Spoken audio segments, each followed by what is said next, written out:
everybody. My name is Elizabeth Alt, and I'm one of the co-chairs of the Connect series for UCEA. And I'm Cornelius Gilder. I'm another one of the co-chairs for the Connect series for Division A. And we're excited to be here today for our kickoff round. Happy Thanksgiving, first of all. A lot of you have just come back from the UCEA conference, and we decided to kind of keep things kind of low. And so the way we're going to start is, what do you do after a conference? I know a lot of you are brand new. This video will be pushed out to Jackson Scholars and Clark Scholars and Division A newbies, and you've met all of the people, and you've met all of the contacts, and you have all of the business cards, and you've met the best and brightest in the field. But what do you do now? So we have two very lovely guests with us today that I'm going to let Elizabeth introduce, who are going to tell us what do we do after the conference. First, we have Helly Mackey of North Dakota State. Yes? Mm-hmm. And then North Dakota. Yay. And then we have Katie Merriweather, who is now of the University of Dartmouth. Yes. And so I know both of you have lots of advice to give, but what's the one thing, if people stop listening right now, what would be the one thing that you would have people who just got home from a conference do? Well, I know for me, it has nothing to do with work because you've just been away at a conference for quite a while, and you have family, you have friends, you have a life that is back from the conference, and you have to transition. So I always recommend that students and new faculty who are just really getting into that grind and haven't figured out their rhythm yet, take some time and don't talk about the conference with your friends and family because you're super excited and they're happy for you, but they've missed you and they need your time. Particularly, I think when people have partners and spouses and children, or they live with their parents still, they just need to take that time to reconnect with their family first before they jump right back into business. Right. I'd like to echo and say that it's good to kind of decompress and let everything that you have been experiencing ruminate for a little while, because I think that the saliencies will become very evident as well. Right. Cornelius, do you have anything to add? No, I just had another question to kind of top that. So several of my littles were at the conference. When I say littles, the newest second-year scholars from Sam Houston State University, eat 'em up cats, who were at the conference. So one of the questions that they asked me, we had breakfast on the last day. I finally had time to sit down with them. We had breakfast on the last day, and their question was, how long do I wait to reach out to all of these wonderful professors? It's like, oh, I met her. How long until I call her after the first date, right? Are we dating? Katie, do you want to go ahead and start? Sure. I think it's context dependent and individual specific. So if someone's really eager and you think that the situation is right and the connection might be tenuous, where if you wait a long time, they might forget who you are. Maybe do that sooner. I don't think there's any hard, fast rule. And then for other ones, it might be a good idea to pause and wait and then remind them who you are. So have multiple interactions over longer periods of time can kind of solidify that relationship. But for ones that maybe are tenuous or are very excited to just kind of get going, it might be best to, a few days later, that sort of a thing. So I've connected with people over Twitter, especially in social media, pretty quickly during the conference and interacted while the conference was still ongoing. I think that that's very helpful too. So email is, I think, kind of like writing a letter. It's very formal and kind of like, dearest so-and-so, like sincerely yours. Like not necessarily that I would say it that way. I would say like, thanks and hi so-and-so. Like I would bring it into the 21st century, but it feels kind of like writing a letter. So in some cases it might be more appropriate to connect over social media, especially I found Twitter to be very active in conferences. And that's always kind of surprising me. There's this entire subgenre of Twitter that is dedicated for conferencing, it feels like sometimes. It's funny Yeah. that you mentioned, and Yeah. I Go ahead. I agree. I saw Twitter was very hot during the conference and after the conference. Go ahead, Dr. Mackey. Mhm. Oh no, I was just going to say I agree, and I think it depends. I tend to be really mindful about conferences, and being the Jackson Scholars Associate Director with Lisa Bassett, you know, we are responsible for almost 100 doctoral students, and making sure that we're doing what we can to provide what they need, and you can get, you know, really excited and when you're a doctoral student and want to reach out quickly. I think social media is good on one hand, and then it also provides a really strong foundation for following up in email for those people that you want to, because they've been seeing you. Where I know this morning, it wasn't until this morning that I actually sat down and decided to open up Facebook and Twitter to see what I did, right? Because people see you differently, and I think it's interesting to see how people see you. So just a word on social media. I really like it when people connect in and say what they liked, like, so they'll, you know, post my picture and or something like that, and I like, you know, for them to say like, hey, we did this or this, or get last year I said something just kind of funny and a little bit off the wall, and somebody, you know, put that quote up there, and I thought, well, I'm glad that's what they got, right? Instead of the like super serious like law, right, session that I was chairing. But I triage, and so I'm mindful on the plane, because I'm preparing kind of to go home, and I think about like what types of interactions I had and who I met, and the urgency with which I should get back with some, or perhaps some of them were, you know, just very, very polite and there's no need to. I think what Katie had said about, you know, building that over time is better than just jumping in full force. And let's, you know, like I know it's like, you and I have had multiple conversations, right? And we were at the banquet. And so for you to email me wouldn't be, you know, I'd know exactly who you were. But I always triage also with, you know, there's some doc students and emerging faculty at this conference that I spoke with who, you know, in their session, you know, people who are editors at journals or have publications coming up have said, I really like your work, right? And I'd like you to submit to XYZ. Those people, I usually send them an email or recommend, right? I mean, I do it myself too. I in the airport while I'm waiting for my flight, and I'm making my mental list. If I said I'd follow up with somebody very specifically, I do that, because first you want to make sure that they don't forget the offer or the ideas, right, that they sent out or gave you, because there's so many people that they can, you know, get lost in the mix if it was 8 a.m. on Friday when your session was, and now it's Sunday. And I also agree about the email. Email is like, my inbox is so full, and I am not good at email. So, Honestly, you know, yeah. and so, but I'm also, I mean, I'll give people my cell phone number to get a hold of me, because it's easier to text me, just due to the remote locations where I work. As you can see, the snowstorm in the background. But I think social media is good on one hand, and then there are a lot of people who really don't use their social media. So I think you have to read the person as well. And I think it's really, really important, probably more so than even connecting with faculty, unless they've said, I'd really like to collaborate with you, or, you know, here's this thing, this opportunity, even if it's in service, even if it's in, you know, like this webinar. I think that it's really important that you connect with your fellow students and the ones that you met there, because they're going to be your like ride or dies until you are deciding to retire. And I'm always surprised. There's, you know, the group of us from the year I graduated, and kind of, you know, we're still very close, and we rarely talk much at conferences because we're so busy. But we definitely are always like making eye contact, and, you know, like the whole like, yeah, I got you, right? And then if there's anything that you think you need to clean up, I would clean it up right away. So if you said something really stupid to somebody and you've been thinking about it and you just didn't have the courage at the time, or the humility perhaps at the time, to reapproach that person and say, you know, when I made this comment, you know, perhaps, you know, I meant this, that's not how I meant it. And I just want to make sure that, you know, whatever, or don't, right? If you don't want to, if you mean it, then mean it. But I think when you have opportunities, focus there first. if there's anything you need to clean up, focus there, right?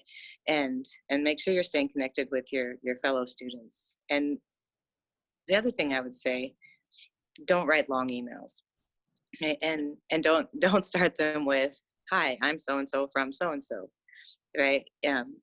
I think it's always better if you kind of lead with the context, where I was in the session on like subaltern forms of leadership, and you were chairing, blah, blah, blah, blah. I really appreciate it because I can see your name, and it's going to have your university address, and usually you have a signature there, so you really don't need to do like, "I am Holly from the North Dakota State University,"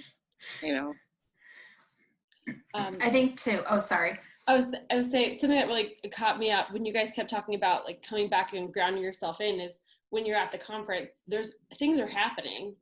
You aren't aware of. Like, I did not have the fortune of going to UCA this year. Yay, funding. But I did follow along on Twitter, and I really enjoyed it. But I do remember last year being at conference, or a couple years ago, being at conferences and things happening in the media, and people like, "Oh, did you hear about this?" And I was like, "No, I did not." I was so unaware of it. So like kind of grounding yourself in that. But then at the same time, I met a lot of people that I am citing in my research that I feel like a kinship to, even though they have never met me. And so my next kind of question to all of you is, what do you do when you meet the quote unquote famous person, or the person that you like really admire? What do you do? Well, I think you remind yourself that you're an expert within your own context, right? And that there are no superstars, right? We're all doing the same work. And I think that goes back into the grounding. And I mean, it probably sounds somewhat disingenuous for anyone who sees me at a conference, because I'm surrounded by people all of the time, but it's because I make it a point to make sure to connect people. But,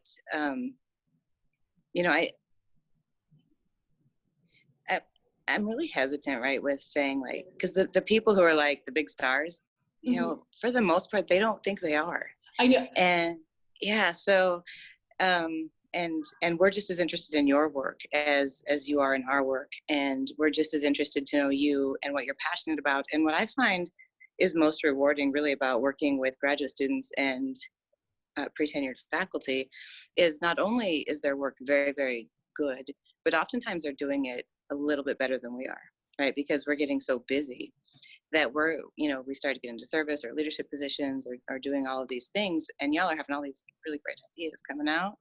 So typically, I mean, it depends on like the person, right?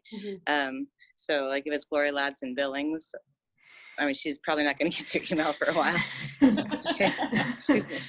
take that back. There are a few superstars out there. Yeah, but I think what you said is really important. Is when I have approached people that I consider a big deal, it's contextual, right? I consider it big deal because my work, hypothetically, theoretically, hopefully, is using their work as the layer below. That I'm putting the brick on top of their brick. And so I just and it's almost, to me, it was like this person handed me their card and there is their number on it. And I did the fangirl thing and like emailed them like 5 minutes later. So that's actually more helpful though at conferences, because, like I'm sitting in the airport reading emails from people and I have the time. And when you get home, you're not going to have that time because you got to jump back into work.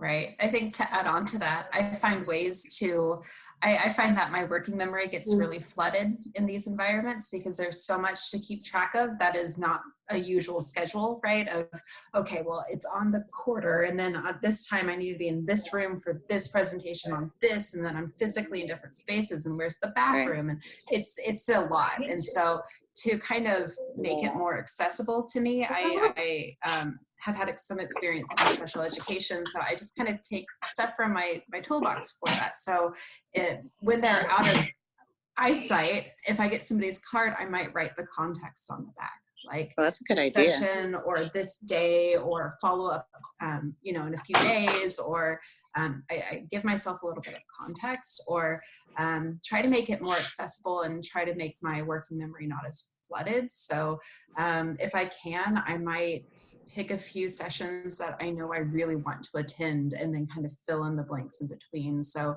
I think that also kind of helps with the fangirling, as you called it, of if you're grounded and you can kind of, and it's totally okay to do that too. But I think kind of being grounded and not letting it kind of just everything coming together all the time, right? Kind of feeds on itself after a while, and that being frazzled can kind of come off. And if you're developing this professional network, definitely coming off as a colleague, and that these are your peers, these are your coworkers. So not even adding a brick on top of the wall, but maybe working with someone to create that brick, the next brick together. So I think that giving yourself ways to decompress throughout and writing notes. Of course, when you're meeting someone, don't put the blonde person in the back who, right, like as you're talking with them on their card, that would definitely not be well received. But if you have other tricks that kind of, I guess, ground you and center you, using that so that you can come off as, oh, this is a peer, this is a colleague, this is how I would interact with, students who are with me or my advisor, kind of a thing. Well, and I say be prepared also, when I have people come up to me at the conferences and they'll be like, oh, I just love your article, right? And make sure you know which one you're talking about with them, because sometimes it's hard to reference because a lot of people are coming in. Because I agree, fangirling is not bad. Fanboying, fan-thering, like whatever. Right, exactly. Yes. Because I still do it all of the time, and even with Cornelius, as soon as I saw him, I'm like, oh my gosh, hi, right? Because I'm so excited to see all of these people, because I think there's a lot of energy and excitement. And I also know that these spaces are not always spaces where you're going to leave the conference and feel uplifted or feel like you belong or feel like something happened, that doesn't sit right with me. And you're going to have to ruminate through that too. So I've gotten a couple of emails from people who are like, hey, I'd like to debrief about the conference. If you don't mind, do you remember when we were in that session and like these things were happening and, you were chairing it? And I'm just like, I want to make sure that it's not just me, right? Because you don't want to go on Twitter and say really awful things, right? That you don't mean, or you don't understand the context, or, knowing the difference between like, here's a super famous person, you want to meet them, but why? Right? I mean, really, why? Is it because you want to be near them? If, standing near them makes you like likely to be super famous, or do you actually want to know that person? Because if it's simply to be near them, then you're wasting both of your time. And so I find like when people want to come up to me or email me, if I can see they genuinely want to know who I am and they're interested in what I'm doing, then I'll sit and talk. And well, at the conference it's hard, right? But I'll follow up, I'll whatnot. But when I can see that it's just somebody wanting to just be there, I think that's challenging. And I think it's hard to tell, right? And the only caveat I would have to that is, like for me, if I see somebody alone, I'll always bring them in, even if they don't, so I really don't care why they want to sit and talk with me. I'm not going to let somebody new to the conference or a graduate student just sit by themselves. And I think that that's one good way actually to build some belonging in, if you're by yourself or, you're feeling a little bit lost, or you're in this big room, right? You recognize, your superstar that you want to talk with, or just know that they're, an established name in the field, and they're used to people coming up too. So I think it builds you a little safety net where you are not just alone on an island of 1,400 people. To build off of what you were saying, I think some recent reports have really highlighted mental health in graduate students. And I think that conferences can be very intense for a lot of different ways, in a lot of different ways. And I think that finding ways to support yourself like that, and finding your champions, so the people who will invite you in, who will help foster that sense of belonging, is really crucial. And also being okay with sometimes bad mental health days might coincide with the conference. And so giving yourself that space and grace to do what you need to do to take care of yourself, I think is super crucial. Because if, you know, you're weeping throughout the halls, that is probably, that probably won't sit well with you, and making sure that health is maintained, I think, is super important too. So thanks for mentioning belonging, because as a graduate student, I really appreciate that as well. Yes. Right. And say like Gloria Ladson-Billings comes up to you and says like, hey, you know, I want to talk with you some more. Let's get coffee. I'm free at 11. And say 11 to 12 is the only time you have to rest. If she wants to talk with you, she's going to want to talk with you another time. And that's one of the things that I always tell graduate students is the senior faculty are really there to support you in so many ways. And that's, you know, we build our networks that way. But if you need to go take a nap, go take a nap. Or if you need to just go, you know, for a walk, go for a walk. But you have to hide, because people will find you. And it's not, there's nobody who is worth giving that small block of time that you have, because the people who are wanting to make those types of appointments with you, or say, let's catch up, are most assuredly willing to follow up with you, even if it's via Zoom, right? You don't have to be sitting right next to the person to have a good conversation. Right. It's a marathon, and if you burn up, you can't finish it out. Yeah. As someone who is a very new to conferences, kind of had to create my own cohort, Katie, I had to find a guide. I had to find people to kind of tag along with at conferences, and and so I would make a plan for the day, and my plan would change because my friends' plans changed, and I would get to learn about and through other people, because I just had one conversation here and it would lead. And so something that I always felt that happened after conferences is not just connecting with the presenters, but reminding myself to make sure that I maybe not say thank you to those people, but really stay connected to those people that were my conference guides through social media, through email, Right. and text. Something that I found as a graduate student that also can kind of contribute to this feeling of being frazzled, perhaps, is the housing situation, where sometimes like the conference hotel is definitely out of my budget. And so I'll find a hostel or a little hotel nearby, and that commuting time, just being prepared to build in that there is this commuting aspect to it, whether you're walk-in or riding public transit, that sort of a thing. So making sure that, I think I see that we have 8 minutes left, but making sure that like, I brought a satchel or a messenger bag my first year, and I was walking all around with my heavy books, and that was not a good plan. So in years following, I got a really great backpack that could carry a lot and distributed the weight, and I was much more comfortable, and that came off. And I think that also kind of speaks to clothes as well, that it's about how you're coming off, and you're gonna, if these large conferences, people are dressed in lots of ways, and so just being comfortable and knowing, and it takes a few times. So I find good tunics and leggings and comfy walking shoes in my backpack, and I'm good to go. I think that's so very good. Like, you didn't feel comfortable, maybe you didn't find your space at this conference currently. That doesn't mean you stop going to conferences, you say at the end of the world. You find other spaces, you reconnect with those people, and maybe you find a smaller space, maybe you find a bigger space to really kind of figure out who you are at conferences. Sometimes you almost adopt a persona, because you have to, like, I'm just here, I can't figure out what's going on in the world, I'm really not able to connect with my family right now, but I'm here and I'm going to focus. And I will say, when that spark happens, it is pretty magical, where I've been in conferences where I'm like, oh, that's a neat topic, or how interesting, cool. And then I found the room that I wanted to be in, and that spark in me. I was like, I have to be here. It was almost like this desperate happening of like, I this is where I want to be.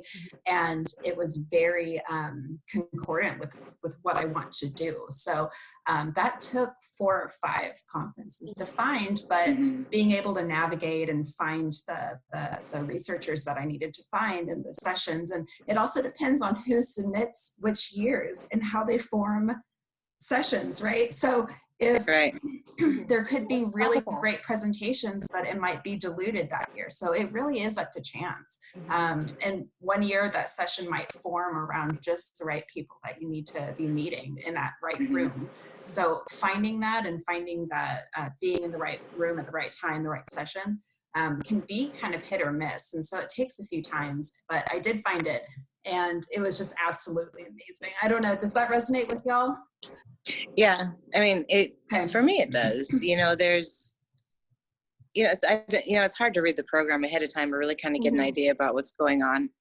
And so, you know, I'll go through and figure out like who's going to be where that I know I want to see, because there's just a few that I know I don't want to miss. Like if Dakota Irby is available and I'm available, I'm going to go to his session because I know that it's going to just blow my mind, everything he says. But then I also find that because the way they build the sessions is kind of along similar topics, I've been introduced to different work.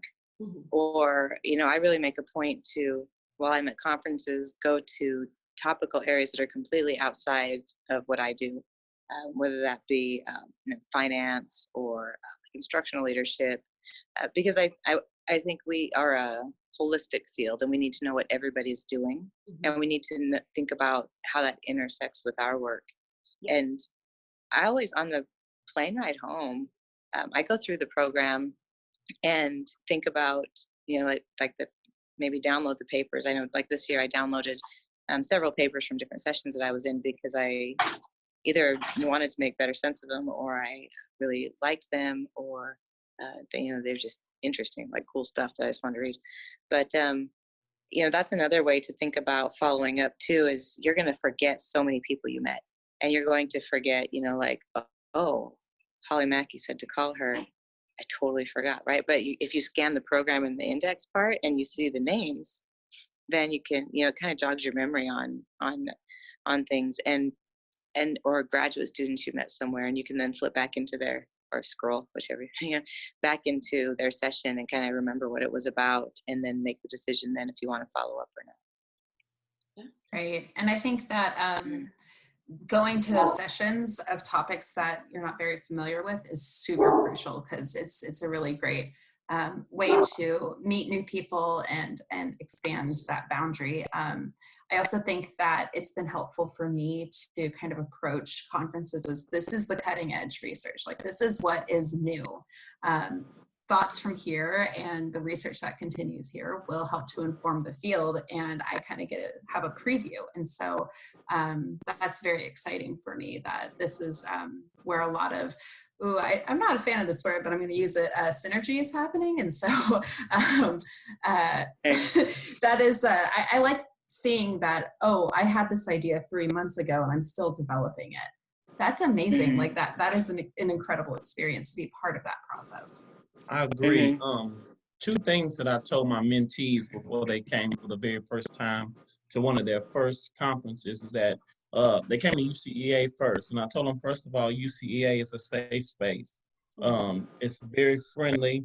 It's a kind place. But 2 things I told them, they needed to be intentional and they needed to be open-minded. And the reason why I told them that was because there's a camaraderie that builds. You're going to find people who are nowhere in your mindset, you think, until you have a conversation with them. But then number 2, you're young researchers, your first year, second year in, and so your research agenda is growing. You're building a research agenda, and so there may be a piece that ties everything together.